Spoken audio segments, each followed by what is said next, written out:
Morning, Mike. Good morning, sir. You know, my watch just told me that it's 5 minutes to sunrise. 5 minutes before a beautiful sunrise in the state of Oklahoma, man. I heard that Oklahoma was the only state where the birds fly upside down because there's nothing worth crapping on. Is that true? That's true. That's absolutely true, man. I That is wanted, true, I sir. wanted, Hey, also wanted to give my condolences. I heard about the governor's mansion burned all the way to its axles last night. actually, I didn't hear that, man. I'm on a news blackout right now. Mm. The only news I care about is the news you present to me, Mr. Rich Brown. I'm not a big fan of the news. Seems like there's no reporters out there that actually objectively report just facts on a regular basis. So news blackout, man. I can't hear it. I can't see it. It's not around me. If it's not burning right there, don't care. There might be a mob a half a mile away. You'd never know. I'd never know. Well, I'm going to tell you some news, pal. Let's talk about the American Warrior Society. Ooh, look at that beautiful challenge coin. American Warrior Society. Mike, you want to tell us a little bit about it and how this show today is brought to you by the American Warrior Society? Yeah, good morning, folks. My name is Mike Seekleiner. Of course, Rich and I are the co-hosts of the American Warrior Show, which is brought to you by the American Warrior Society.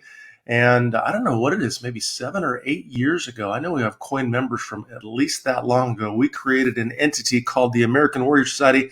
And please, if you're a coin member, bear with me and type in your coin number. And the intent was to bring a preparedness mindset to as many people as we possibly could. You know, we have been shooting matches and training and actually going to gun shows and buying boxes of ammo for years, since the 90s at least. And what we found is people are very gun centric. So when we created AWS, we added a bunch of stuff. We added an edge weapon section. We focused a bunch on combatives. Of course, there's lots of great firearms related training programs in it. Medicals included as well, and vehicle, home tactics, less lethal, things that you would not normally see in a gun-centric, content-based culture. So the American Warrior site is unique. There's a link in the show notes. We always say, hey, get your challenge coin. We're talking about the challenge coin that Rich just showed a second ago. If you are an American Warrior Society coin member, that means you get your uniquely numbered coin. It's your number. It'll only be your number for life. Nobody else can have your number. And I know a bunch of coin members are on.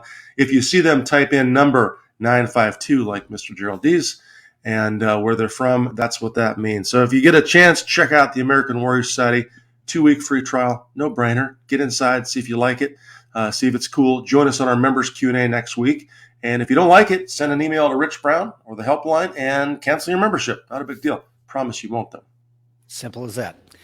Also, going to talk about Bob, Mike. I see Bob standing looming behind you, brother. What is that guy? Man, I wanted to show off Bob, and I thought it would be a good background for today's show if you're actually watching live or watching later on YouTube. Bob, which is to my rear right here, is actually the body opponent bag. We always say Bob, and it's funny that sometimes in the comments we'll have someone say, who's Bob and what's wrong with Bob and why do you guys hate Bob so much? Well, Bob stands for Body Opponent Bag. It's made by Century Martial Arts. Century has been one of our show sponsors for a while and actually approached me to do some specific videos. We did some close quarter striking videos, some weapon retention videos. They're all free for you if you get on the link that we provide for Century Martial Arts. And they're also, of course, in the coin members area. But the thing about Bob is I actually have Bob sitting on a table behind me. He's not on the standard base. He comes with a base that if you haven't seen, when you fill with either water or sand or whatever you want, mine is personally filled with water, and it's adjustable, so I can adjust Bob to higher or lower settings. And the cool thing about Bob is a full-size human mannequin kind of look-alike dude that you can strike and practice all your strikes on, your knee strikes, your elbow strikes, your hand strikes. Matter of fact, I did a 10 round workout yesterday. I do typically a 2-minute round. I do 30 minutes rest. The 10-round workout is pretty systematic. We're actually going to publish it and talk more about it later on when we start to produce this new series called How to Win a Fight. And man, Bob is awesome. If you want to get your cardio in, I'll leave this with you. If you are wanting to get your cardio in, right, and you love the fact that you are a warrior, you embrace the fact that you believe in self-defense, why would you get on a bicycle and pedal for 30 minutes when you could strike Bob for 30 minutes? Why would you do that? Why not do two things at the same time, Rich? Why not work on your strikes and your fitness at the same time and toughen your knuckles up and toughen your elbows up, right? I couldn't agree with you more, brother. Motivated, man. I'm happy this morning. You are fired up. And while we're talking about our show sponsors and paying the bills around here at the American Warrior Show, please like and hit that share button. Let us know where you're from and what your coin number is. I'd like to talk about apphemp.com. That's Appalachian Standard, makers of some of the finest CBD products that your money can possibly buy. I've used them for several years now, and it's Jesse Ross and I were in the Marine Corps. Jesse's a retired gunnery sergeant. Him and his family run Appalachian Standard, growing some amazing CBD products in the mountains of Asheville, North Carolina. They do everything from propagation to product. It's all his family, and they are true artisan craft hemp growers. I'm going to talk about Mountain Man Medical, and I'm going to toss it back to Mike to talk about the Coolfire Trainer. But Mountain Man Medical, as makers of the co-branded trauma kit that American Warrior Society and Mountain Man Medical put together. But you don't have to buy the kit. I hope you do, because it's all in one IFAC kit for you. But let's say you just need to replace a couple of pieces in your own kit. Maybe you had to use something for a boo-boo out on the range. Well, go to Mountain Man Medical. There are deep discounts for watching and being a loyal follower of the American Warrior Show. Mike, tell us about the Coolfire Trainer. We'll talk about the Coolfire Trainer here in a second, but folks, looks like there's a bunch of coin members on. Jesse, coin number 2221. That's incredible. Walt Davis, you are number 138. That amazes me. I didn't know Walt Davis was that low of a number. That's really cool. Our good friend Walt Davis. Of course, Mr. Will Parker's on as well, number 800. Tony's on as well. Good morning, folks, all these coin members. Alan 1571. I wonder who the lowest coin member number will have on today. I bet it's Walt Davis. I'll be surprised if anybody can beat number 138. Of course, folks, if you're just jumping on right now, Mike C. Clennon and Rich Brown, we're the co-hosts of the American Warrior Show. Welcome to this. I hope you're watching or listening to us live. Watching us live. If not, maybe you're listening on the show later on. And if not, watching on YouTube, do me a favor, click share and share those shows as well. Rich, you wanted to talk about the Coolfire Trainer. Last week, I guess it was last Wednesday, technically, I had the Coolfire Trainer on.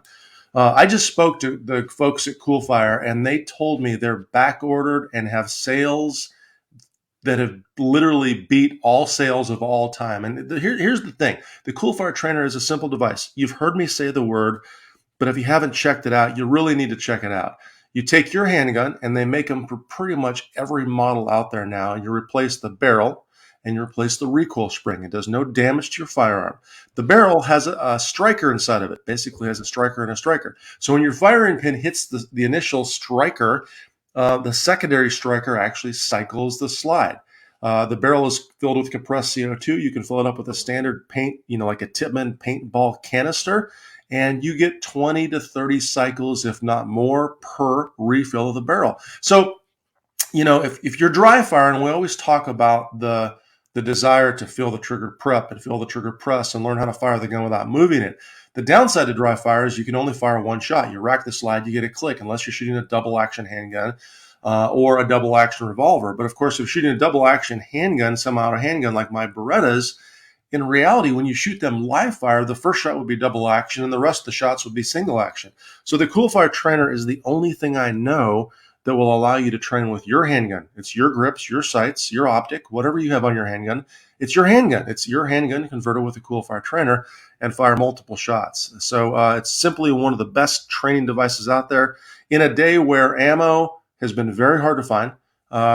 It's certainly better priced now. You can actually find it and buy it, but who knows what's going to happen in the future. And a Coolfire Trainer is your solution. Of course, all of these sponsors can be found on our primary show website, AmericanWarriorShow.com. If you forget the links or the website URL, just go to AmericanWarriorShow.com and you'll find that. So, Mike, last but not least, tell us about Precision Holsters. Well, I tell you, Rich, Precision Holsters is co-owned and operated by our buddy John Marquez out in California. John is, how do we describe John? John is like a savant in terms of holster development. I think he eats, breathes, sleeps holster development. I bet if we could look into John's dreams, he would be dreaming about holster development. John actually, to develop what he calls his fast holster, which is PHAST, took a camera, focused it on the holster during the draw process, and then recorded dozens of slow-mo draws. And then he watched how the gun influenced the holster and the holster influenced the gun to look at friction points and develop the fast holster. I think he did something similar with the Ultra Appendix inside the waistband holster, which Rich and I both carry. They have a variety of holsters or mag pouches. They also have the Seaclander signature line. So if you're like Mike Seaclander, I just want to support you and buy your signature line, please do. It's got some stars and stripes on it. It's very patriotic. It's my favorite holster and very, very well designed. So check them out as well. Precision holsters, of course, both defensive and competitive line holsters and mag pouches. Thanks, Mike. All right. The bills have been paid, brother. I want to talk about so those of you that are watching this morning so far, it looks like most of the people that are on, the 20 folks that are joining us, Mike, are people that we know and care about. But for those that may be listening later and don't know who we are, Mike and I, of course, were both in the Marines together. We've been in combat, spent years working bars and nightclubs, topless bars, etc. When we left the Marines, we were corrections officers in a large facility, as well as special operations officers in a correctional setting. And what that means to you is we've had to fight a lot of inmates and a lot of different cells, pods, tanks, different places. We, as a special operations officer, we handled multiple facilities. We've also been police officers on the road fighting people in a set of handcuffs that they did not want to go into. And of course, I was an investigator in the Marine Corps, and Mike was a federal air marshal. We've both been defensive tactics instructor, both in the military, law enforcement, and corrections, and we both have decades of martial arts experience. So why do I tell you all that? Because today's show it's labeled How to Win a Fight in Prison, but in reality, it's how to win a fight, period. And I came across, Mike, you and I were talking yesterday when we decided to put the show together. I came across a really interesting video from a gentleman who spent years and years and years in prison, and he did a show on his YouTube channel, How to Win a Fight in Prison. And he has like 11 different pointers, tips, rules, whatever you want to call them. And I thought there's a lot of crossover between him telling other inmates how to win a fight in prison and what we should be telling folks that listen to us. So I wanted to throw that out there. Yeah, man. Hey, and in terms of the things we're talking about today, understand that this is obviously it's an audio show. If you're watching on the Facebook Live right now or YouTube, it's a video show. I'm not going to stand up and teach you some technical details about fighting. As you COIN members know, or maybe future COIN members know, there is an entire combative section in the vault. So check that out. And in the future, Rich and I, we won't talk too much about it. We're going to producing a little mini series and talk more about how to win a fight, which is why we're kicking this particular show off. But, one of the things about fighting is I think fighting has become labeled in certain circles as, a horrible thing or a bad thing. Violence is a bad thing. I know there are parents probably that would be aghast at their kids learning how to fight or fighting or getting into a fight at school. And here's the reality. You have one or two choices. You either learn how to fight and are prepared to fight if you need to, or be prepared to get your butt kicked. So in terms of learning how to fight and understanding and embracing violence, Rich, here's what I found across the board. People are very willing to buy a gun. They're very willing to buy gear. They're very willing to go to a defensive handgun course and train in that skill set. They're very willing to believe that, hey, if I have to defend myself, I will use my handgun to defend myself and my family. A lot of folks, though, a large percentage, like a huge percentage of those folks that we might meet on the range are scared, skittish, or unwilling to go fist to fist, hand to hand, contact to contact on the ground, standing with other humans. And why? Because it's scary. So that's one of the things we're going to talk about in this show is, dealing with your emotions in terms of the fight and understanding that you're going to have to face your fears. If you're listening to this, you're like, man, I don't do combatives.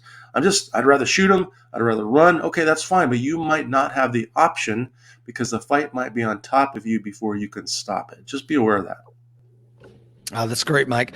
I got 4 quick disclaimers. I mean, we could do 100 disclaimers about this show, but really the 4 that come to mind is rule number 1 or disclaimer number 1 is don't fight. Seriously, if someone tries to pull your man card or jerk your chain or they want to do the man dance with you, keep an eye on them, but keep stepping. This morning's show perhaps should be called How to Win an Assault because Mike and I are not endorsing fighting anyone. However, you may have to counter a violent physical assault. There isn't just armed robbery. There's also strong armed robbery where you just get your ass kicked and then they take your stuff. So I think that's kind of what Mike was getting at. Disclaimer number 2. I don't care what your sensei tells you in the Cobra Kai dojo, street fight or fighting in a prison is not MMA. It is those two things are completely different. Matter of fact, Mike and I were talking. There's two I would call MMA gods. I mean, these are Hall of Fame MMA fighters. I won't say who they are because I absolutely love and respect them tremendously. I've enjoyed watching them fight over the decades that I've been following their careers. And they've got a video series, How to Win a Bar Fight. And they get so much wrong. And I know that because having been in hundreds and hundreds and hundreds of bar fights as a bouncer or as a stupid Marine, I know a little bit about it. These guys are professional athletes. They're professional fighters. They have fought their entire adult lives in a ring, on a padded mat, with padded gloves, with a referee, with an amazing professional corner staff, et cetera, et cetera, et cetera. So you will have none of that in a street fight, in a bar fight, in a prison fight. And the type of person that's going to attack you isn't another millionaire professional athlete. This person has marked you for predation. You are prey to them, and you're going to have to defeat not only the physical fight, but you're going to have to defeat the way they perceive you. Anything to add on that, Mike, before I go to disclaimer 3? No, and understand that we're not. Both Rich and I have done, MMA style training. We do jiu-jitsu on a regular basis. I started out in Okinawan freestyle karate. We're not poo-pooing on any of that. What you need to understand is a violent assault is completely different than a pugilistic fight. When you're looking at and there are most people that have trained in MMA for years, if they're at the pro level, they're absolutely going to win 99.9% of the fights they're in because they're elite, professionally trained athletes. Or even a semi-professional or an amateur MMA fighter is going to win 99.97% of the fights they're in. But the bottom line is most of us are not that. We're a guy like me who's 50 years old with 2 total hip replacements. They can't throw a leg kick like I used to throw a leg kick. They may not be able to move like I used to be able to move. And that this entire show and the future project is about you. It's about you that are not at that level. So that said, full respect to all the folks that do MMA, professional MMA fighters. Rich and I love them. Not poo-pooing on that, just trying to bring the reality of what an actual fight is. And I think in saying that, it should tweak the way you think about a fight. And if you don't think about a fight, and I'll give you a great example. If you don't think about a fight and myelinate certain pathways, you probably won't do that. One of my 10 sets on Bob the other day was a set where I'm striking the throat and doing a palm strike and making sure I'm digging my fingers in the eyes. And every time I do that, I make myself feel Bob has eye sockets. You can't see him if you're listening to this. I make my fingers dig inside those eye sockets, right? I want to feel that. I want to prepare my mind for that kind of a strike or that kind of a use of my hand in real life. And if you're just putting padded gloves on, MMA gloves on, and doing 1, 2, 3 punches and uppercuts and stuff like that, you may be setting yourself up to an extent, failure. We'll talk about the technical details and some of my thoughts on fighting. I'm sure later on in the show. But just to kind of caution you that. Also, hey, I know we have 27 people on. Please, all of you, I know almost everyone is a familiar name, which I love. You're so lovely, you're repeat offenders. You keep jumping back on with us. I love that. You must love us. Take a second, please. Click the share button right now. Put it in our different groups. Put it in the Koi members groups and stuff like that. And Rich, I see Jared's question. Can I address that? Is the eye gouge Absolutely. on AWS site? You know what? One of the strike routines that I did a long time ago is probably in there on the AWS vault. But Jared, I'm going to film some new stuff. We're actually going to get Rich Brown out here. We're going to film some different stuff for the combative section for the vault. So look forward to that. And we'll talk about eye gouging specifically. Maybe I'll demo that on Rich. I'm like, hey, Rich, let's still, man, let me show up. Let's demo a real life eye gouge. Let's not. Click the share button, folks. Come on. Okay. Hey, so the third disclaimer is, like winning a fight in prison, today's show. And what does winning look like? I think it doesn't necessarily mean what people think it means. What it means is I just want this person who's assaulting me to adopt some other posture other than fight. If they adopt flee and he or she runs away, that's rad. If they adopt freeze and it allows me an opportunity to get out of there. If they decide to bow up in posture, they don't want to swing on me anymore. They've realized they've bumped into something they didn't expect, and they just want to posture and talk trash. That's fine. I will take that as a win, and it's time to go.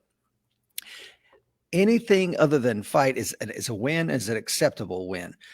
If, however, a fight, if they continue the posture, their posture toward me is to continue their assault, that is absolutely unacceptable. And we're going to continue our violent counterattack until they've adopted another posture. Fourth and final disclaimer, then we'll get into today's show. And I got a video presentation to watch. We're actually going to watch this gentleman's show, video that he put together. Here's the fourth one. Not everything works.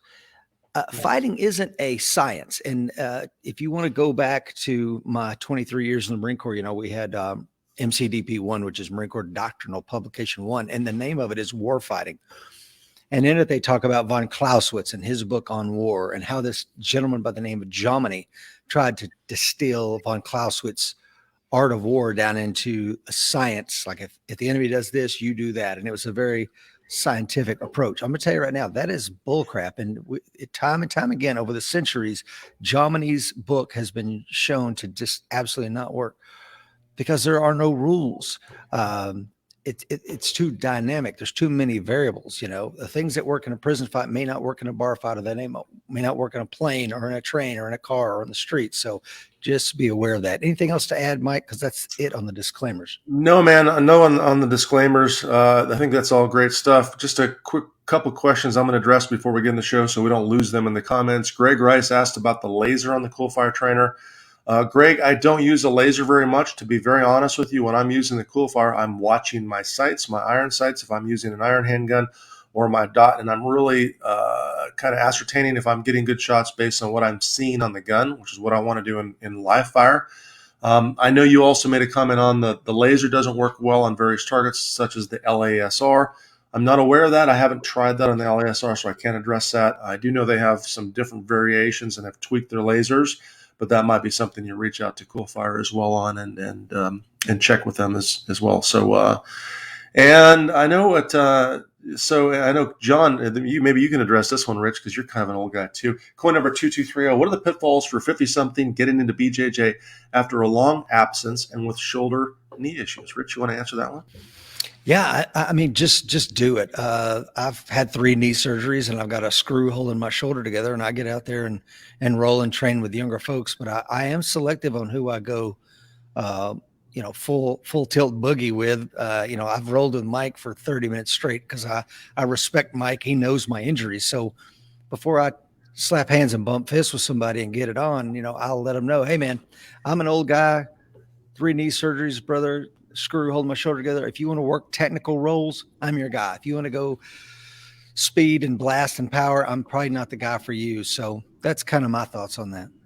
Yeah, I want to just add to that as well. If you are interested, if you're watching this show or listening to this show and you decide to get into BJJ or something like that, understand that you are ultimately your own protector, not just in a real life fight, but you're your own protector in the training dojo, training hall, training mats, call it what you will. So we always recommend getting into it. I don't care if you're 70 years old, but you are your own protector. And I promise you this, having learned this the hard way from experience, that young, incredibly fast, incredibly strong individual may not understand the words you're using when you say, hey, man, let's do a chill roll. Let's go hard, but not crazy hard. Take things a little bit slow.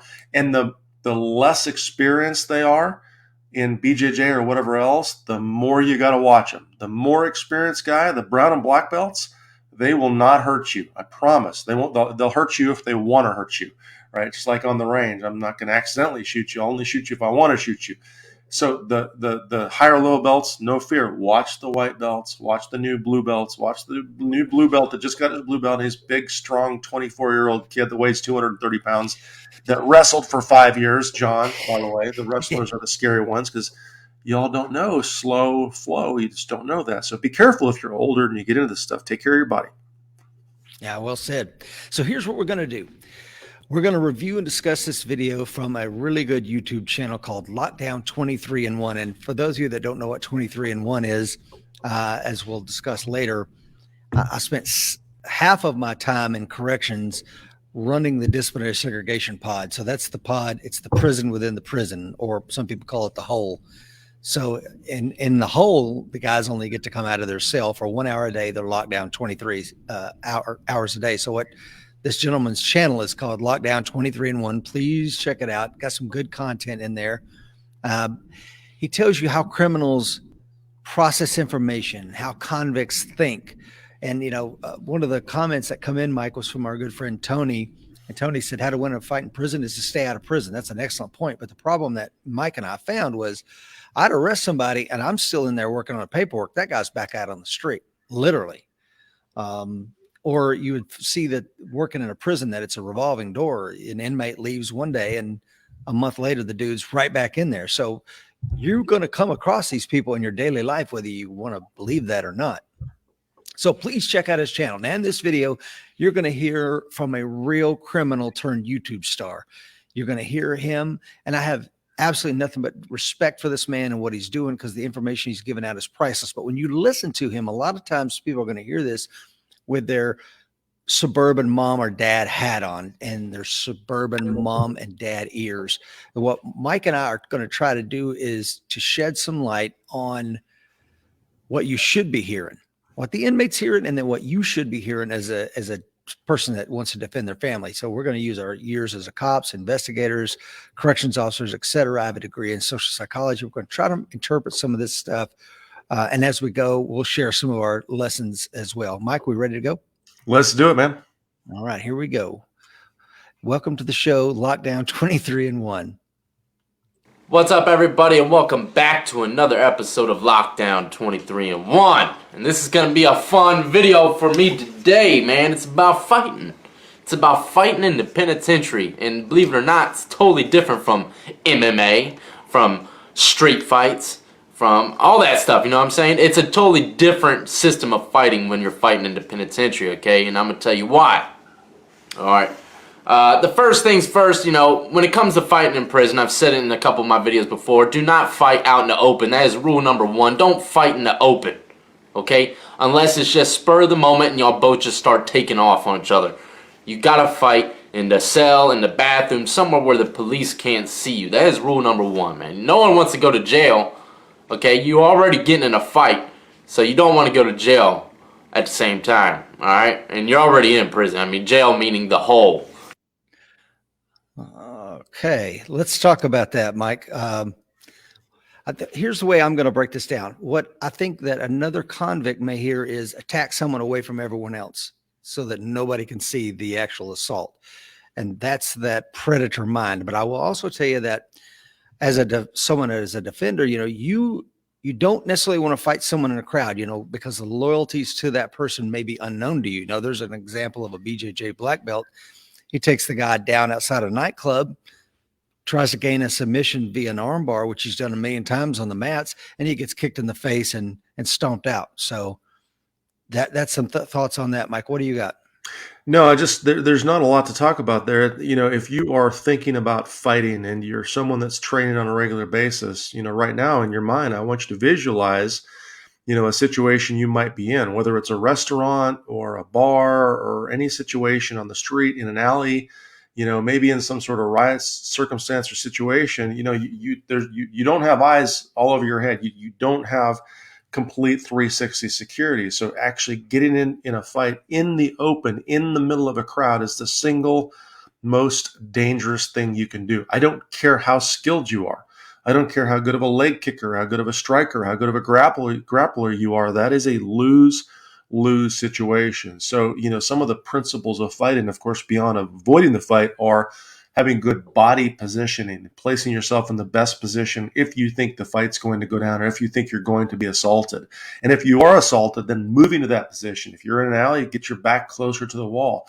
If you're in a bar, get your back closer toward an exit or a corner or something else where you can at least fight the individuals in front of you, and you don't have to worry about fighting the individuals behind you. Absolutely. All right, here's number 2. So, yeah.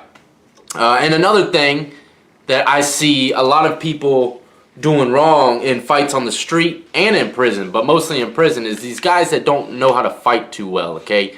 They don't know how to fight well, and they probably never gotten in a fight before in their life, all right? Now, This is a key to fighting, man. I'll tell you right now. You got to get that first punch, man. That's just plain and simple. If you're in a situation where you're the underdog, you have to get that first punch. Now, this is what happens when people get that, after they get that first punch, okay? They stop. Like, for real, listen, man. Just listen. Even if you don't know how to throw fists, do not stop throwing them. Keep throwing them. I see it happen every day. Someone will get a good connect. Bah! And then they'll think that the guy's going to get knocked out or something from that solid connect. Bro, I'm telling you. They ain't, more than likely, they're not going to get knocked out. And if you stop throwing punches, they're going to come at you full force. Do not stop throwing punches, okay? Now, before I get any further, just remember, this is just, not telling people to go fight or nothing, alright? Let me just make that crystal clear, okay? This is not for people to go out and start fighting people, okay? Fighting is the last option. This is for people that have no other option, but this is to fight, okay? It is in your face and it's going down, alright? So yeah, if you get a good punch in, don't stop. You can't stop, man, because if you stop, they're going to come at you full speed, full force, and they're going to be even more angrier than before it even started, okay? Remember, keep those punches flowing. Yeah. All right. So let's talk about this real quick. You heard what he said, folks. And I would tell you that this is the way the criminal mind, when he listens to that, he says, always attack them first. That's what they're hearing. And I would like you to hear, if you are about to be assaulted and the attack is imminent, and you're able to articulate that post-attack, and that articulation can be found in evidence, then you listen to me. You do not have to legally wait for the aggressor to throw the first punch. You don't.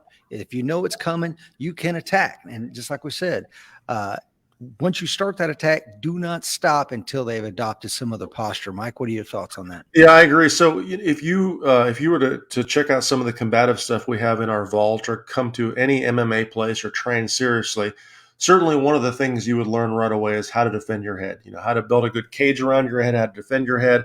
You might also learn how to parry and move and slip punches. But I'll tell you this, having trained for years and years in boxing and then kickboxing for a while and Okinawan freestyle karate and then a little bit of MMA and jiu-jitsu, blocking a punch or slipping a punch is much harder than it sounds. I mean, I can tell you right now, if you want to try it, if you've been doing a lot of that, go ahead and have someone that's unorthodox, like your wife or your husband or your boyfriend, someone that doesn't really know how to fight, that will throw a swinging punch or some wild punches, and say, okay, here, put some gloves on, put a mouthpiece in, and say, punch me. Do whatever you want to do to try to punch me. Trust me, I tried a long time ago, and I realized how my blocking system was ineffective, or much more ineffective than I thought. And I started to embrace more of a caging system where I'm going to protect my head for a moment in time, and then I'm going to counter strike. So that's a super important thing. But you see a flurry of punches. You don't want to be in the flurry, or you want to be throwing harder and faster than someone else. That's a bad place to be. And I'll give you this. One of the best ends to a fight I saw was actually in a bar, and it was with a buddy of ours named Eric. I won't say his last name, but anyways, he was in a situation. A guy started to argue with him. He started to argue.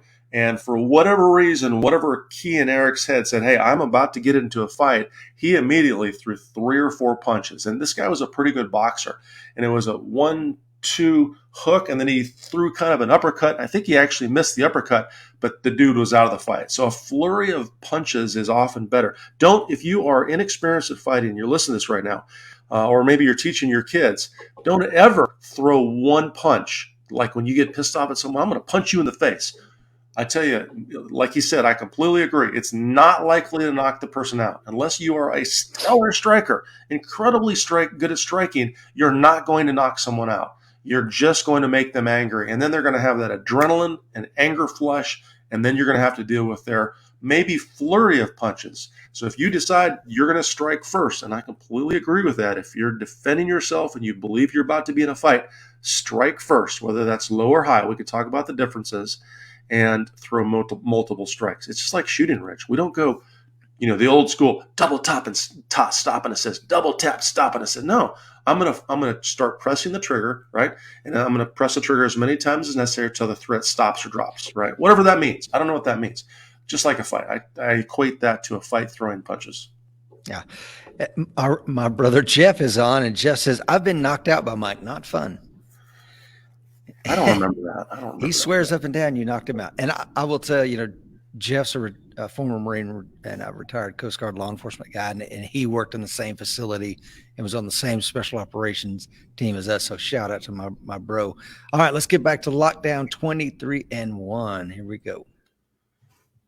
Now, another thing, man, a lot of people say, oh, you get knocked out from punches. I'll tell you what, I've seen more people get knocked out, not from punches, not from locks in a sock. Now, trust me, I've seen people get knocked out like that. But the majority of ways I've seen people get knocked out, brain season up, in the penitentiary, okay? And it's not like the streets or the MMA. You ain't got no mat, you ain't got no grass, you ain't got no dirt, no gravel. People are getting dumped on their back. They go for a ride, man. They scoop you up, bring you down, let you lay. And when you hit that concrete or steel, I'm talking about, it's like the concrete and the steel and the penitentiary is like some other hardened concrete. It's like it's harder than normal concrete. I don't understand it, but I've seen more people get knocked out by getting dumped on their back, okay? Usually it'll knock the wind out of you and it'll cause your brain just to seize up. Concussion, you know what I mean? Blackout. I mean, it's scary to see these people get dumped on that concrete and looking at them, they look like they're just brain dead. You know what I mean? It's a scary thing, but I'm telling you, if you're getting in a fight in prison, you got to make sure that these guys do not scoop you. If they scoop you, man, you're going on a ride. For real, and it's going to hurt. No lie, man, it's going to hurt, especially coming from the top bunk. If you're on a top bunk and you're talking smack to someone, man, you better get off that bunk because they are going to drop you from about 7 feet up, all right? Get off that top bunk, put on your shoes before the guy comes and yokes you off the top bunk, okay? Now, if someone shoots in on you, you got to learn how to keep that guy from shooting in on you, man, and scooping you up. You got to, because I'm telling you, man, once you hit that concrete, it's going to wake you up. You're going to smell roses for the rest of the week, okay? Wake up smelling coffee and there ain't gonna be no coffee making. So yeah, stay away from the scoop game. What do you think, Mike? Stay away from the scoop game? Well, yeah, I can address that personally. I tell you, when I'm talking to someone about self-defense, I would teach them a system to defend their head. It's really simple. Reach up and grab your head like you're grabbing a basketball, the cage. We could talk about those details a little bit. Yeah. The second thing I would teach people to really watch out for and work on is that the lower body shoot. The wrestlers are going to shoot. They're going to look for the single or the double leg. I know John is watching right now. He can address that. And I can tell you, probably the biggest injuries I've had have been hitting the ground. A great example is my buddy Rich Brown, who tore my shoulder up in that same basement that Jeff Brown is referring to in the National Fitness Center. The ground will do more damage than any strike will ever do. And the most damage I've suffered in my current place where I train BJJ was actually a double leg takedown by a wrestler that I should not have been playing with, and I should have been faster on the defense, and took me down. When I went down, I hit my neck, and pain shot down my arms, and I couldn't feel my hands, couldn't feel my arms. Now, this is on a mat that's on a set of loaded springs on a piece of concrete that likely would have been like maybe life damaging. Maybe, I don't know about a broken neck, but I probably would have been somewhat out of the fight in theory for a period of time. So that's something you have to work on. You absolutely have to respect someone that's going to go low and try to take out your legs in any way, shape, or form. It's incredibly dangerous. So I would tell, if you're listening to this and you're into fighting, maybe you're an experienced fighter or teaching someone how to fight, you've got to learn that takedown game and how to defend it, how to sprawl and what to do with your hands. And if you don't know how to do that, I couldn't agree with that guy more. It's incredibly dangerous.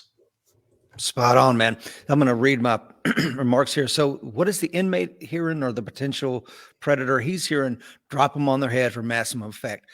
Bring that baby oil. If you see an inmate walk out into the pod and this dude is slippery with baby oil, something's about to happen, because he is prepared for the fight, especially if he's got no shirt on and he's lathered up in baby oil or Vaseline. Watch out. because he's getting ready for the scoop game. That's what I saw.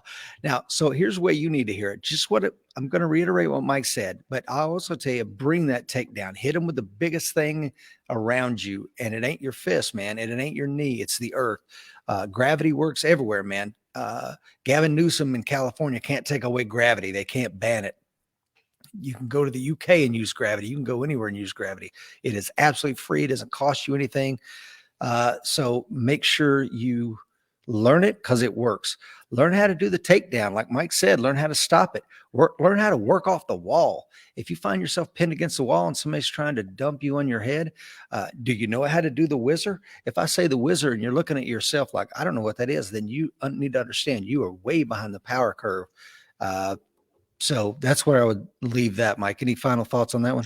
No, just be aware that, I mean, any good wrestler, any good judoka is going to concentrate on a throw or a takedown. In a real street fight, I'm not a huge fan of shooting in most cases. You see that knee drag and stuff on concrete. That's hard to pull off unless you train that a lot. But man, I have successfully used hard outside reaping, I guess it would be an osotogari, or maybe that's the proper term, type throw, more times that I can count in a jail cell and on the street against real people in a bar and as a police officer. And that impact with the ground absolutely took the fight out of them 9 times out of 10. And that's what's happened to me. When I've hit the ground a couple times, it has taken the fight out of me. So I just can't tell you how important that is. I would tell you that's more important than probably being fearful or learning how to defend your head against punches. Yeah, spot on. Let's go back to lockdown 23-1. Now, another thing is, always check the inmate that's coming at you to fight's hands in the penitentiary, man, especially in a higher level prison. Look at his hands. Make sure he doesn't have a razor blade or some kind of weapon in his hand, all right? Trust me, man. A lot of people, they go into fights and they don't even know that this guy has a weapon in his hand because it's small. But you can usually tell how a guy's cuffing his hand if he has a weapon or a triple layered razor blade. You know what I mean? So be on the lookout. Watch his hands when he comes up to you, man. Another thing is to look out for. Okay, let's stop there. Let's talk about watch his hands, man. I think that's amazing because all law enforcement officers are trained from day one to watch their hands, right, Mike?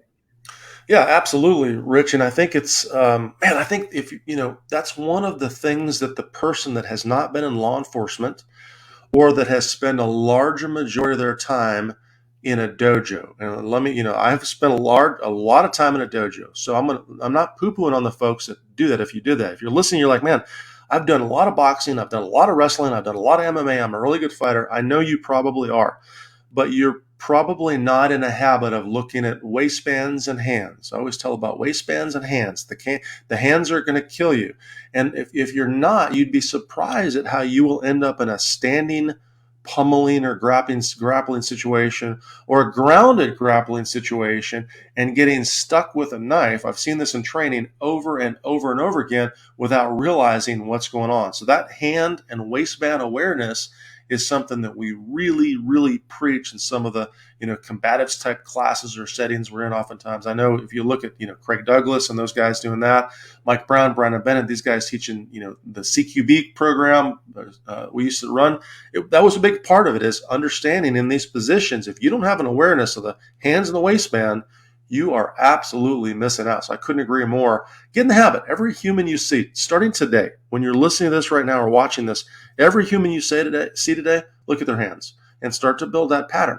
Start to build that habit. If you go to the dojo and do BJJ today, look at their hands. I know they don't have anything in their hands, but the point is having awareness of those hands and start to, once again, ingrain or myelinate that habit.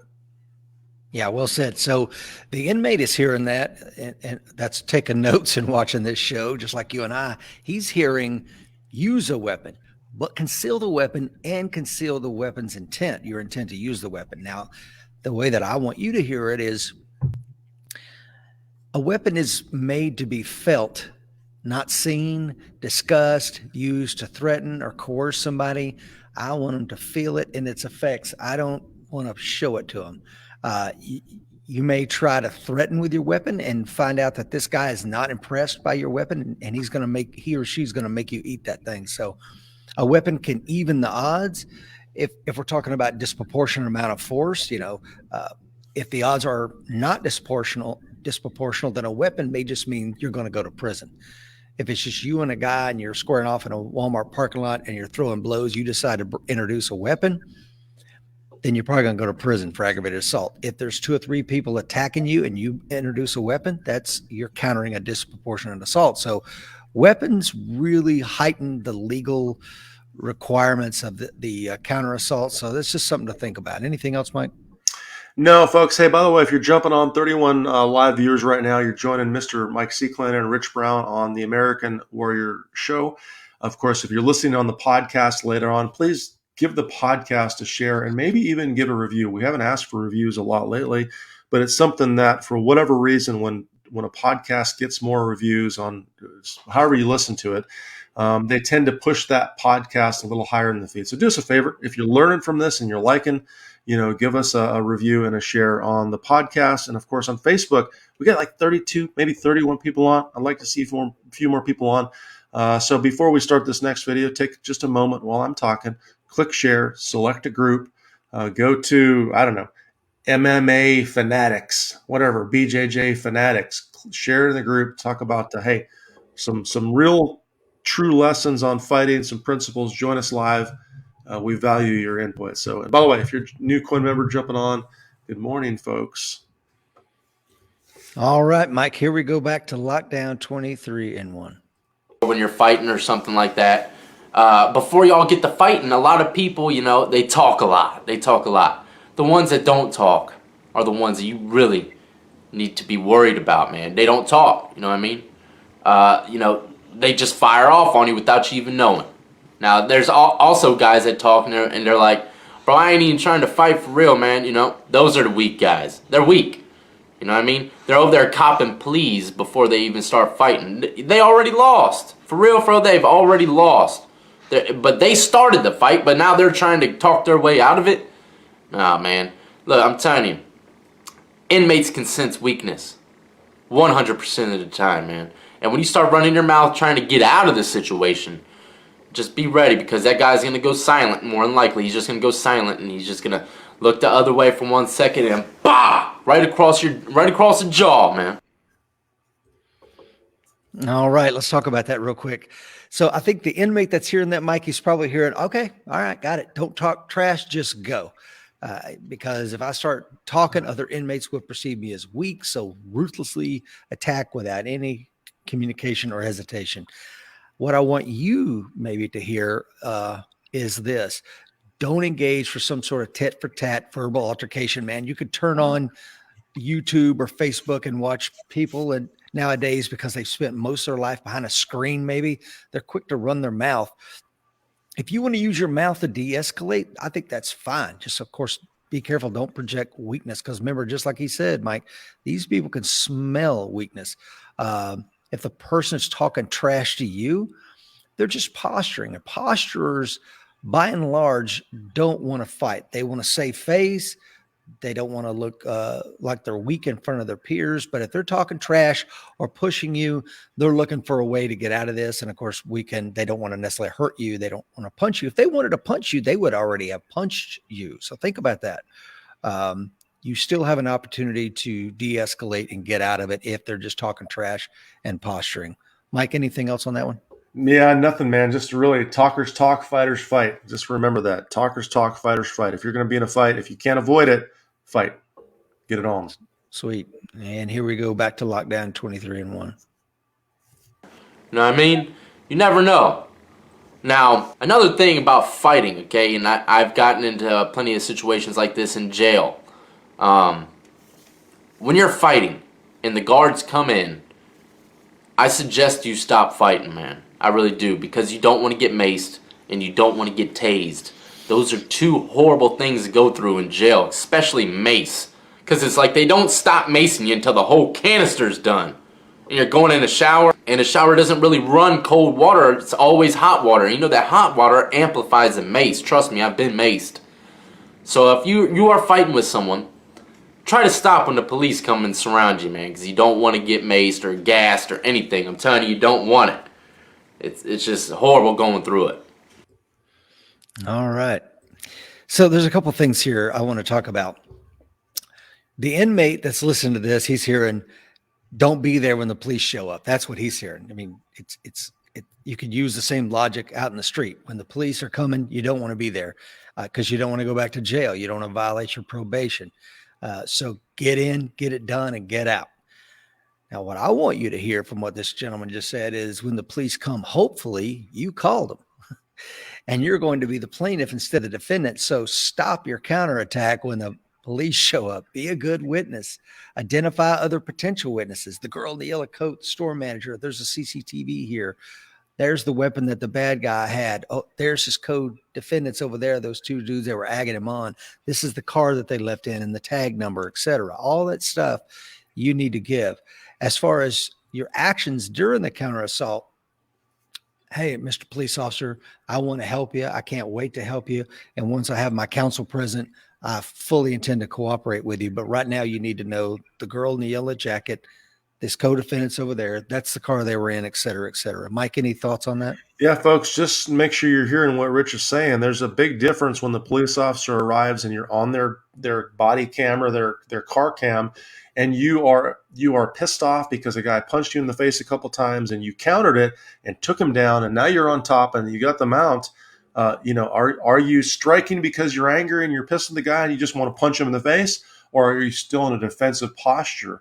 And I understand that might be very difficult. That's one of the advantages of learning emotional control in the dojo. Lots of fights in the dojo, you learn the emotional control because you're used to close physical contact. So just be aware as a civilian defender or a police officer, obviously you all know this, when someone shows up, what do we look like? Do we look like the violent assaulter at that point in time? Or do we look like someone that's just in a defensive position, like the mount that's stopping them from getting up, holding them down, or had backed off and have your hands up? But if you're punching the dude in the face or elbowing him in the face on the ground, watch that. You may now be the one being prosecuted. Yeah, well said. All right, here we go. Back to Lockdown 23-1. So remember that. Another thing, man, take off your shirt. Take off your shirt before you fight. I'm telling you, take them off, okay? Because that shirt will get you tripped up. No lie. I've seen a guy win in the fight, and next thing you know, the guy grabbed his shirt, wrapped it, put it around his head, and it was over, man. It was over. If he didn't have that shirt on, the guy would have won. So take your shirt off, man. The less stuff a guy can grab on you and control you, the better. All right? So take your shirt off in the penitentiary when you're about to get that scrap on. I love this guy, the way he talks. I love it. Okay, so one of the things that I think the inmates hearing is take the shirt off. Like I said, baby oil, get that duck and dive game going, make it hard to grab a hold of you.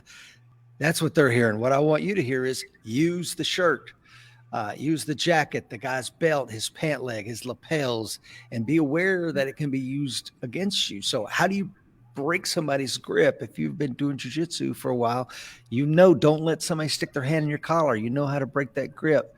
And again, if you don't know how to break a grip, you're way behind. Like Mike said, ducking and diving, you watch professional fighters do it and it looks like, oh, okay, I can do that. No, you can't. You're much, much better off to use that cage position to protect your head and use it to close the distance so that you can grab a hold and get your scoop game on. Mike, what are your thoughts? No, man, just not a lot to say. Just I've seen a lot of folks get their jacket sleeves grabbed and everything else, even against an untrained fighter that doesn't know how to choke you with it or whatever else. People just get slung around with their clothing. So I suppose if you're in a self-defense situation, you're about to have to fight or go hands-on, and you have a heavy jacket on, that heavy jacket's going to slow you down. It's going to make it a lot easier for them to grab you. I'm not saying or espousing that you should take your shirt entirely off, but certainly that heavy jacket or whatever else, and just be aware that's also a posturing cue. If you see someone taking their hat off or taking their shirt off or taking their jacket off, they probably know this rule, right? They learned maybe this rule in prison where they had to take that heavy fabric type shirt off before they fought. So watch that. That's one of your key signs if you see that happening in a situation.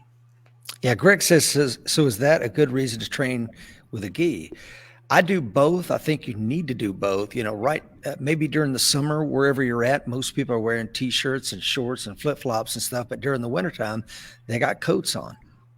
Use that to your advantage. I have choked a lot of people out, believe it or not, with vests on, with coats on. There's a really good video out right now of a guy coming in and robbing a car lot, and the older gentleman who runs the car lot, Mike, all he's got on is this little polo shirt, and the bad guy, who knows nothing about grappling, they're fighting, they're pummeling, and he reaches inside the shirt and pulls him and just kind of wraps it around, and the guy goes unconscious like that. So even with a tiny polo shirt on, you can still use an awesome lapel choke. Leanne has a question. Says options on the Gracie University Combatives program. Leanne, I don't have access to that program anymore, but I can tell you from what I saw in the past, I did have it for a while. It's fantastic. I would absolutely recommend anything produced by the Gracie University or their Combatives program. I had the original Gracie in Action series, their DVDs, all their VHS tapes, and I had access to Gracie University for a while. Loved it. I think Henner and Halleck, is that the names? The two Henner. Yeah. Anyway, Henner. They're fantastic instructors. I couldn't speak higher of those guys and their material. Yeah. John says, okay, logistics for training, gi or no gi. I think we talked about that. I think you need to do a little bit of both.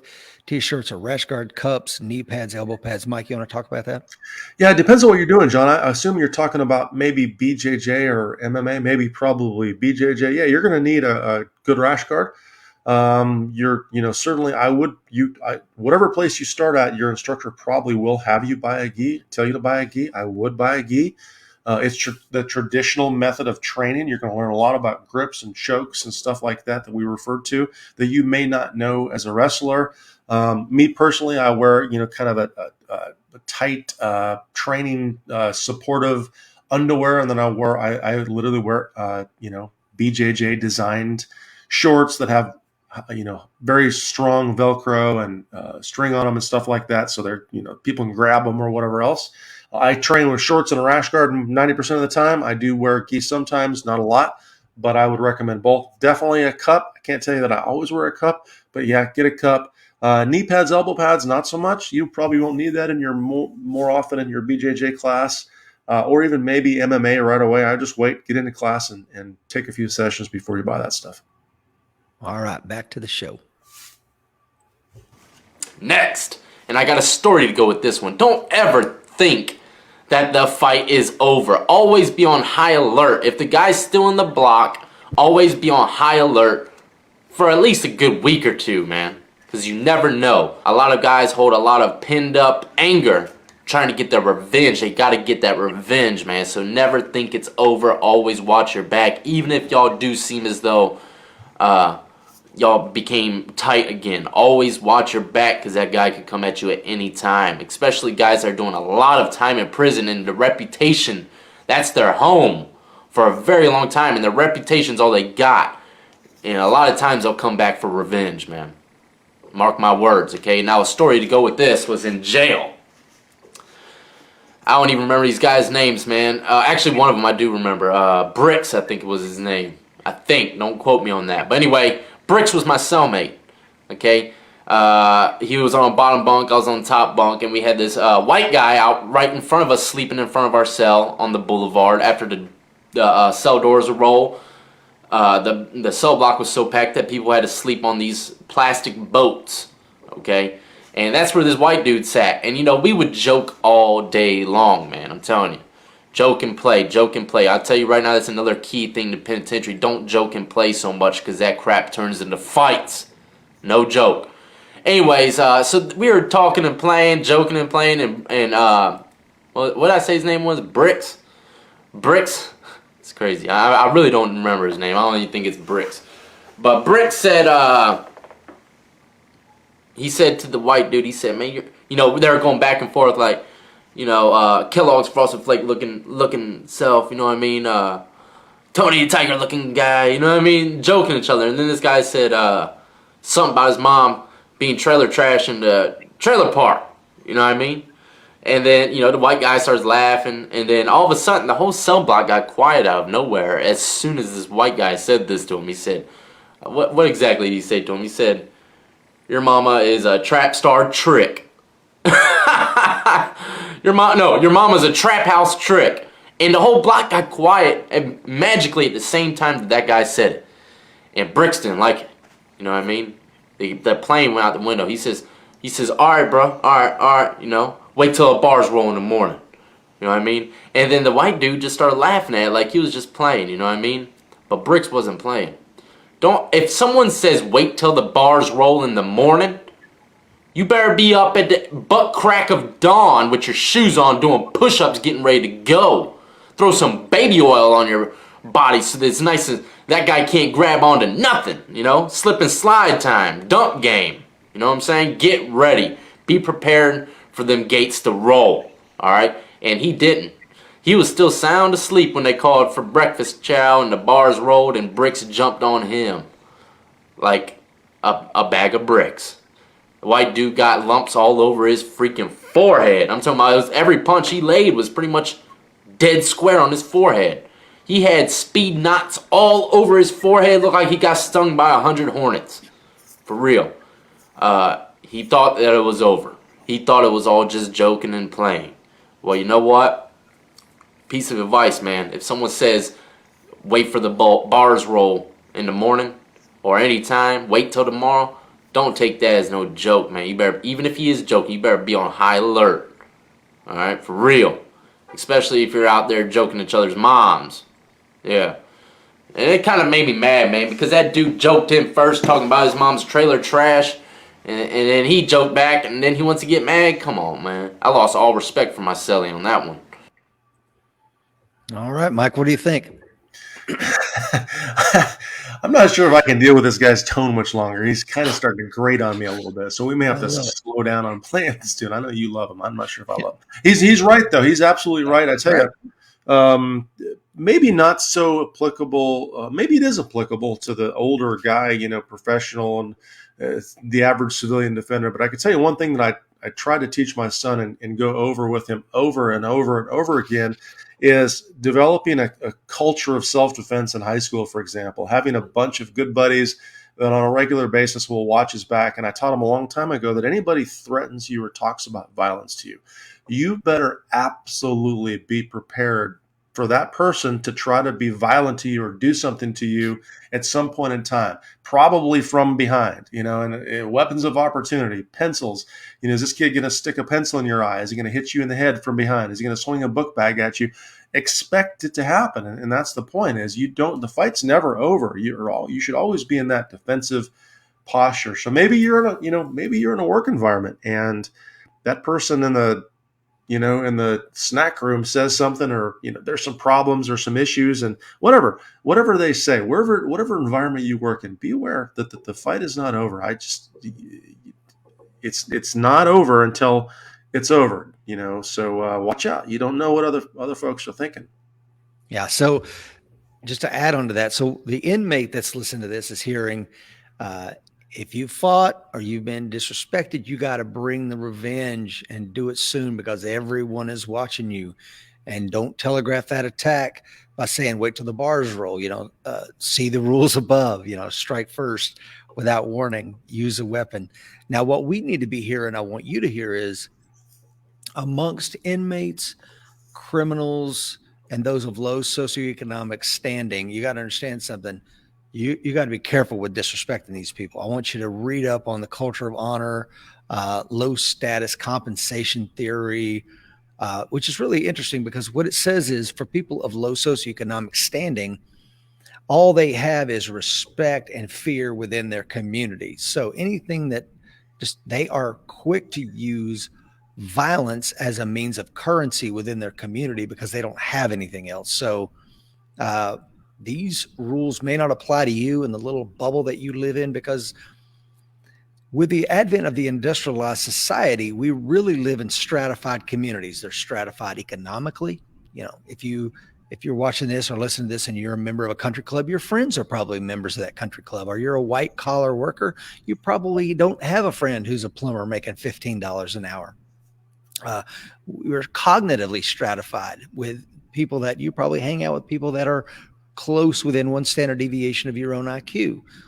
But that doesn't mean that you're not going to bump into somebody who are going to perceive that casual bump as something of disrespect. So be very, very careful with that. You will, some of the things that I think Mike and I would agree on with it in a correction setting is that respect is everything. And if I be respectful to you, they're probably gonna be respectful to me, and around we go. Because if disrespect comes into play, they really look at it as they have no choice, man. Respect and fear is all they have. And fear and respect are somewhat synonymous. They do go together. So if you got an issue with this type of individual, man, you need to be respectful, but not weak, and keep your, like the guy says, I love it, keep your boots laced up and be prepared. And the best advice I have to give on this one is be aware, avoid trouble, and be respectful with your verbal and nonverbal communication, man. Anything else to add on that, Mike? No, I think that's well said, actually. Very well said. PJ Tahoe, retired Fed. He says, Mike, it is the cop in you that creates this attitude. Important to recognize the levels of aggression and willingness to be violent. I think of it as a coiled spring. Yeah. That's exactly right. Yeah, I agree. All right, here we go. And another thing about fighting is, what are you going to do after the fight, man? Trust me. If you got speed knots all over your face, you're going to try your best to stay away from the police. That even if that means sitting in your cell every day until those knots go down on your face, okay? Or your knuckles, something like that. You know, a lot of people in jail used to get big balls of toilet paper to put in their palms to make sure that when they punch it wouldn't break their hand or knuckles. You know, they got a solid like tape-like structure in the middle of their palm. And yeah, you know, just be prepared for the after effects of a fight, because the police will check your knuckles, check people's faces every morning. Some places, but you know, some of the places I've been in, they didn't check none of that crap. You know, you can have your head down the whole time and you'll be all right. And so yeah, remember about after the fact of fighting. I think this is really interesting that he brings that up, because there's obviously, I think, Mike, a real good parallel for this civilian defender for the after fight. But what the inmate is hearing is probably like, when it's over, don't get caught, you know, and if you get caught, don't snitch. But as for us as civilian defenders, man, I think we really got to be ready for that after fight. You know, call 911, you know, take out a restraining order, get an arrest warrant, be prepared to go all the way in court, you know, visualize not just the altercation, but everything after the altercation, walk it through. What are you going to say to the police? What are you not going to say to the police? Think about how you stay on the right side of the legal system, because you can, as you already talked about, Mike, you can trip yourself up quick if you had to have employed force. Anything else to add on that?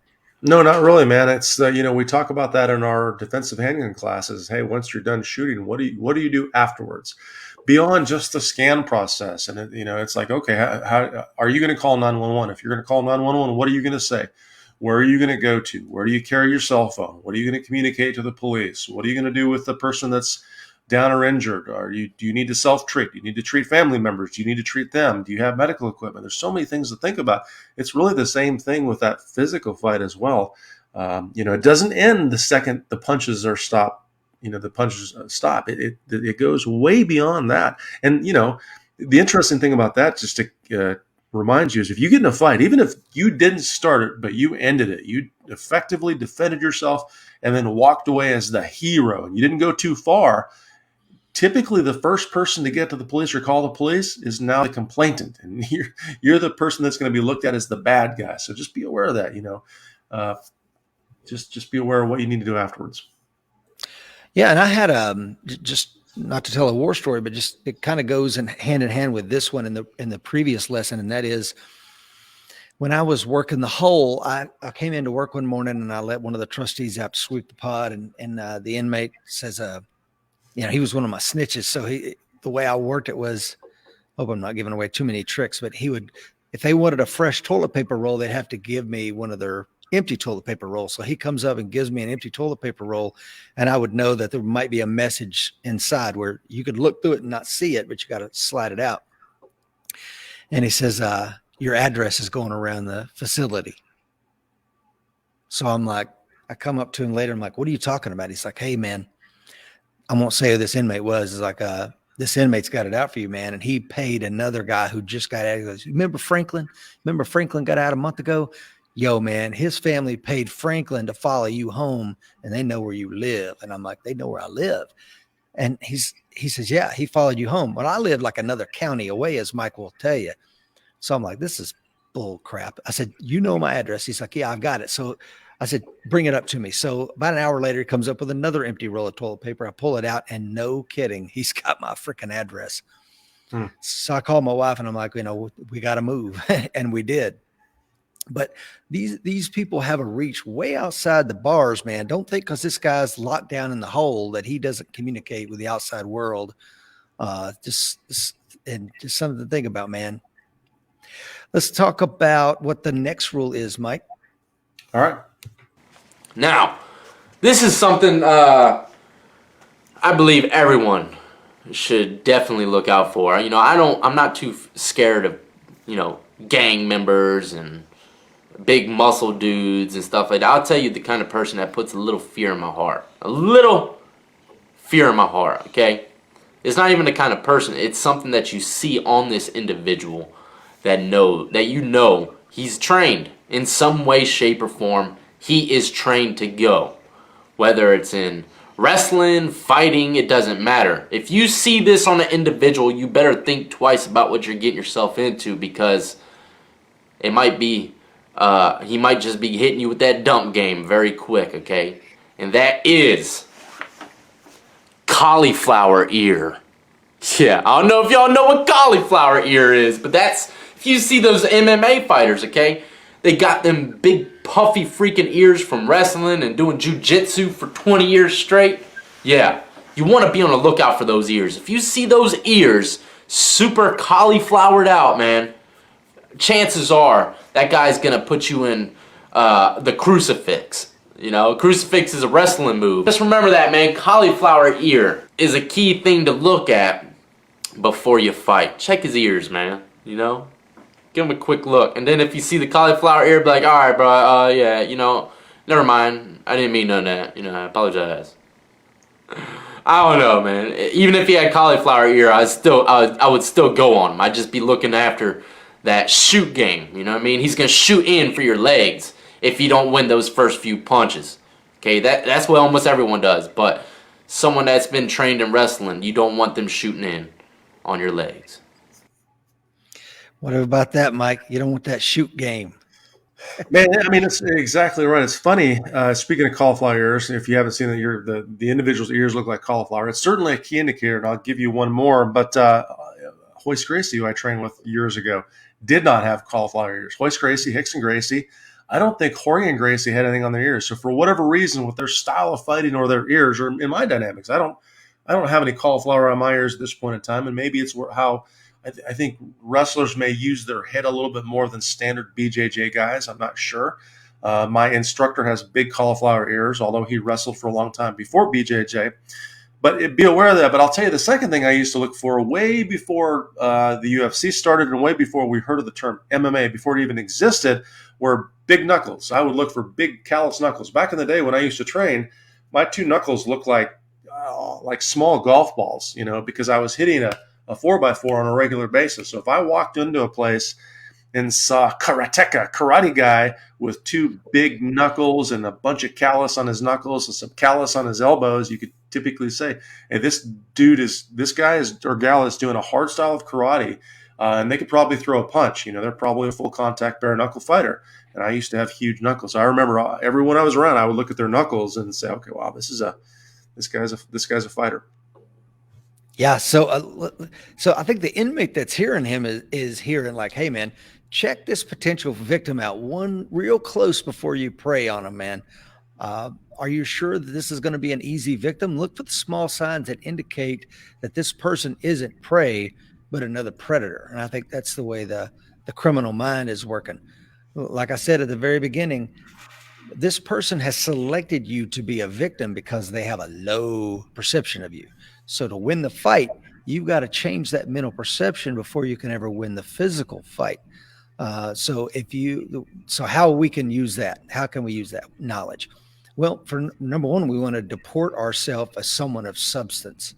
Not everyone has cauliflower ears. I don't, and only a couple of guys at my jiu-jitsu school do. Literally, maybe two. I train at Samuel Braga's. He's a 14-time world champion. Dude does not have cauliflower ears. But you can speak and carry yourself confidently, head up, eyes up, shoulders back, switched on appearance, like you know what the hell's going on, and like you know how to handle yourself. And I think this communicates to predators that they're in the midst of a fellow predator. Mike, any final things on that? No, I don't think so. I think, you can also learn to read energies. You can absolutely learn to watch how someone carries themselves, their eye contact, their posturing, their body language. It all means something, but there's not one thing that means everything. I mean, like I said, your instructor, some of the other folks I've trained with, you might look at them and not realize what they're capable of, and which is, of course, goes back to rule number one: is don't fight, don't get into a fight, and if you do, be prepared to be violent and aggressive as quick as possible, because you don't know who you're dealing with.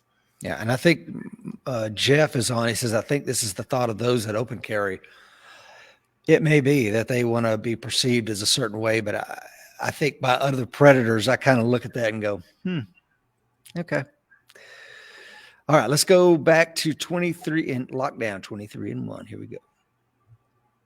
Now, one more thing before you go. Fighting's not always the instance, okay? Someone sent me this on Instagram. All right? Let me show you this. Or I'm not going to show it to you. I'm just going to tell you about it. I think it was in Salinas, California. Yeah. Yep. Salinas, California. Salinas Valley Penitentiary, okay? Homicide just happened, last week? 2 white guys.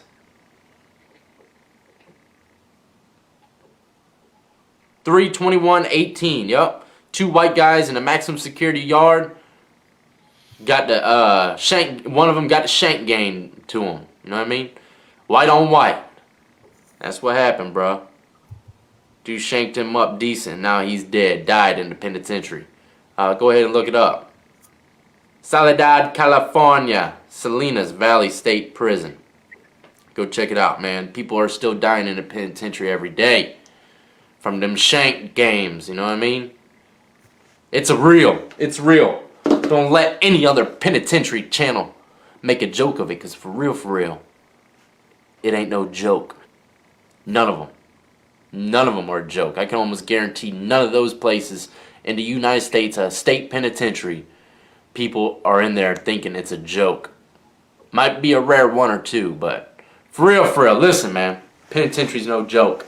And it's always something for you to be scared of. Always. You know, even if you've already been, you should still have a certain amount of respect and level of fear for the penitentiary, because it's a totally different game every time you go. Till the next time, man, I love every last one of y'all. And if you haven't checked out my Patreon, do it now, man. I've dropped some videos on there that YouTube will never see. All right. The way I take this is, that fighting isn't a joke. And we kind of said that from the beginning, and I think that this rule blends easily for the inmate and the civilian defender. What he's saying is, don't underestimate the person. Don't underestimate the situation. Weapons equalize men. Even though you have fought many times, you can always get knocked out by a lucky punch. But I will tell you, there's no such thing as lucky jiu-jitsu. Somebody can throw a wild swing and knock out the greatest fighter in the world, but there's no such thing as a lucky jiu-jitsu move. You either know it or you don't. So the time to prepare is now. Mike, what are your final thoughts on that? No, that's probably one of his better points. A lot of his points were really good. Fighting, it's not a joke. And I think his point with the death is like, hey, someone died. They went at it. They died. If you get into a fight, there's a 50% chance that something bad's going to happen to you. It's a 50-50 game. I don't care how skilled you think you are. It's the same thing with, gunplay or whatever else. We always train to avoid it. Matter of fact, if you look at the American Warrior Society logo, the circle means the arena. The wings on the lion represent flight. We want you to take flight and avoid the fight if possible. which is also the reason the sword is tipped down. So just, it's not a joke. I tell you, one more lesson I try to give to my kid, my son, is like, he'll come home and say, so-and-so's talking smack or whatever else. And I just tell you, he's pretty skilled. He's a blue belt in jiu-jitsu. He's big, tall. He's extremely strong now. Throws some strikes. I mean, he could probably handle himself. And I keep trying to tell him, Ross, I get that. I believe one-on-one, you're probably going to be successful against this guy, but you don't know. This guy does a lucky takedown on you and knocks your head against the stair rail, or you hit the ground hard because you didn't see it coming, or he punches you in the back of the head, or he sticks a pencil in your eye. That's a lose-lose. So let's try to avoid it as much as possible from a principle standpoint, if we can. Understand, though, if you got to fight, you're going to have to fight, which is why we talked about all of the other things in this particular show. So there we go. Oh, well said, Mike. I don't have anything else to offer on that. I think people underestimate this and they don't look down the road and see where I'm going to run my mouth. Okay, well, good luck with that. And like our friend Andrew Branca of the Law Self-Defense says, anytime you get in an altercation, there's a greater than 0% chance that you're going to get killed or injured. And there's also a greater than 0% chance that you're going to spend some considerable time in prison. And if you don't contextually use your defensive skills in the lawful use, then you're just training yourself to go to prison, where you're going to meet a lot of people like the gentleman who was on today's show. Yeah, I'm going to sort of close, and I know we're going to close out the show with the fact that when we looked at the show title and discussed this pre-show, I know a lot of you probably like, well, I'm not going to go to prison. That's how I'm going to avoid that fight. But what we want you to understand is prison is coming to you. That's right. Folks that were in prison, like this gentleman on YouTube, is in the community right now. They are coming to you. They've learned and they've trained and they've communicated and utilized these principles and skill sets to survive in prison. Not many of us average civilian defenders or even folks in law enforcement have to learn to survive in a very violent community. They have. So they have some skills and some knowledge that you don't understand. That's the point of this whole show, is to remind you that prison is coming to you. You don't have to go into prison to apply these principles. Now, if you're a coin member or a member, jump into the vault. I would highly encourage you to get back into the combatives game, to watch some of those videos. Maybe you're a gun guy or gal, and that's kind of your focus. That's what you love, and that's what you like. Hey, log in and check out what we have in the combative section. There's a lot of great material on, specifically striking and defending your head, and why I use an open hand strike versus a closed hand strike, and how you can start to myelinate or train those nerve pathways, and how you can defend your head. It's all in there. A lot of great material. So kind of revitalize yourself and maybe check that out. If you're not a member, of course, follow that link in the show notes and you can become one. Yeah, and shout out to this gentleman. I think his name is Josh, Lockdown 23-1. Now he's a YouTube star. He's got a wife. He's got a family. He's trying to do the right thing. So I really, no disrespect, I think that those lessons, I hope the guys have taken a lot away from it. Thanks for everybody that watched today. Mike, you want to take us out? Yeah, folks, just remember, the fight's coming. Be ready.